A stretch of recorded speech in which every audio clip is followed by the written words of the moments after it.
बच्चे जब शरारतें करते हैं तो हम अमूमन ये कहते हैं कि ये जो शरारतें हैं, ये जो बच्चों की अटकेलियाँ हैं, ये हमारे घर की रौनक में इजाफे का सबब बनती है। मगर कितने लोगों को ये बात मालूम है कि बच्चों की हद से ज़्यादा शरारतें ना सिर्फ जो है पेरेंट्स को परेशान करती हैं, बल्कि किसी बीमारी की तरफ इंडिकेट भी करती हैं। यानी ये हो सकता है कि आपके बच्चे को कोई इशू हो सकता है मेंटली, फ़िज़िकली। अब ये मामला है क्या? हमारे नुमाइंदे ख़ुसूसी रेहान अहमद ने रिपोर्ट तैयार की है, वो आपको दिखाते हैं ताकि आपको अंदाज़ा हो। और प्लीज़ रिपोर्ट देखने के बाद ज़रा एनालिसिस कीजिएगा कि जो आपके घर में बच्चा है क्या उसकी कंडीशन हमारी बनाई गई रिपोर्ट से मिलती है। अगर मिलती है तो फिर प्लीज़ इस पर सोचें। रिपोर्ट देखिए। किसी ने कहा था बच्चे मन के सच्चे, और ये बात बिल्कुल सही भी है। बच्चों के दिल में जो कुछ भी होता है वही उनकी जुबान पर और उनके चेहरे पर होता है, मगर एहसन अलग है।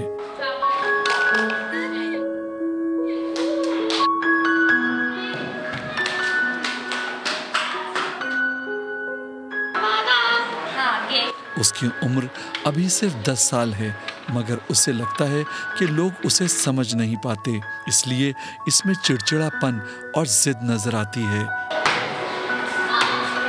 इस बीमारी को attention deficit hyper active disorder कहा जाता है। कराची की दीवा एकेडमी से ताल्लुक़ रखने वाली स्पेशल एजुकेटर रबिया अहमद खान ने कम उम्री में ही अपनी ज़िंदगी ऐसे बच्चों के लिए वक्फ कर दी है। ADHD बच्चा है, attention deficit hyper active disorder. मतलब ये एक चीज़ पर ज़्यादा अटेंशन नहीं दे सकता और इसमें हाइपर एक्टिविटी बहुत ज़्यादा है।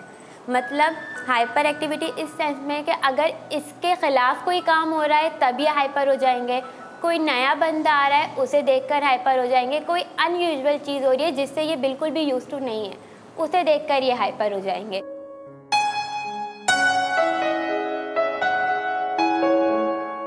जिन घरों में ऐसन की तरह के बच्चे मौजूद हैं, वहाँ वालिदैन के लिए ये जानना आसान नहीं होता कि क्या इनका बच्चा सिर्फ शरारत कर रहा है या फिर वो किसी बीमारी का शिकार है। एक बच्चा शरारत कर रहा है, ज़्यादा कर रहा है, लेकिन हर बाकी चीज़ों में तो नॉर्मल है ना। खाना भी आराम से खा रहा है, ये कर रहा है कि पेरेंट्स को देखकर पेरेंट्स खाना खा रहे हैं, वो शरारत कर रहा है तो वो अपनी शरारत में लग गया। लेकिन अगर एक ADHD बच्चा है तो वो अपना खाना खाने के बाद, जैसे कि मैंने बताया, वो पेरेंट्स को भी खाना खाने नहीं देगा, तो ये नॉर्म से हटके। ऐसे बच्चों की देखभाल करने वाले स्पेशल एजुकेटर्स का कहना है खास बच्चों की शख्सियत का ये डिसऑर्डर कभी कम और कभी ज्यादा होता है। हमारे पास 4 लेवल होते हैं, माइल्ड, मॉडरेट, सिवियर और प्रोफाउंड। माइल्ड में बच्चा कम हाइपर होता है, सिवियर में थोड़ा ज़्यादा, प्रोफाउंड में उससे ज़्यादा। सिवियरिटी में तो बस ऐसा होता है कि वो उसे कंट्रोल करना काफ़ी ज़्यादा टाइम टेकिंग होता है, उसे चीज़ें सिखाने में हमें टाइम लगता है। तो जब पेरेंट्स हमारे पास आते हैं तो हम उसका देखते हैं लैग कहाँ पे आ रहा है, एक्चुअल बच्चा जो है जो प्रॉब्लम क्रिएट कर रहा है वो किस जगह पे कर रहा है, तो फिर हम उस प्रॉब्लम से स्टार्ट करते हैं। स्पेशल बच्चों के अक्सर वालिदैन के जहनों में ये सवाल पैदा होता है कि उनके बच्चे के लिए इलाज शुरू करने की सही उम्र क्या है। थेरेपी की भी एक एज होती है।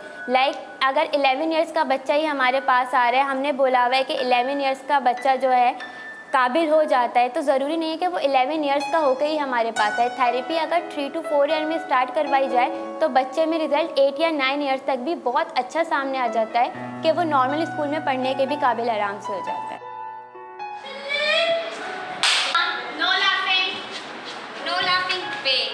स्पेशल एजुकेटर रबिया अहमद खान का कहना है कि किसी भी किस्म के डिसऑर्डर का शिकार बच्चों की पसंद और नापसंद के खिलाफ बात करना मुनासिब नहीं, क्योंकि ऐसा करने से बच्चे की बीमारी मजीद शिद्दत इख्तियार कर सकती है।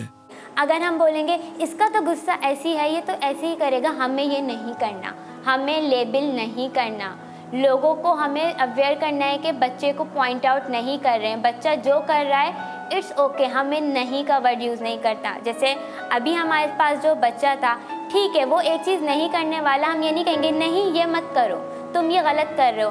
हम क्या करेंगे, हम उसके आगे दूसरी चीज़ रख देंगे जो सही है। अक़वाम मुत्तहिदा की जानिब से जारी किए जाने वाले आदाद व शुमार के मुताबिक पाकिस्तान में बसने वाले करोड़ों बच्चों में से 10% बच्चे मुख्तलिफ़ किस्म की जहनी और जिस्मानी बीमारियों का शिकार हैं, लेकिन इनमें से सिर्फ 5% बच्चे ऐसे हैं जिन्हें इलाज की सहूलियात मुयस्सर आ पाती हैं। कैमरामैन इमरान शाहिद के साथ रेहान अहमद, समा, कराची।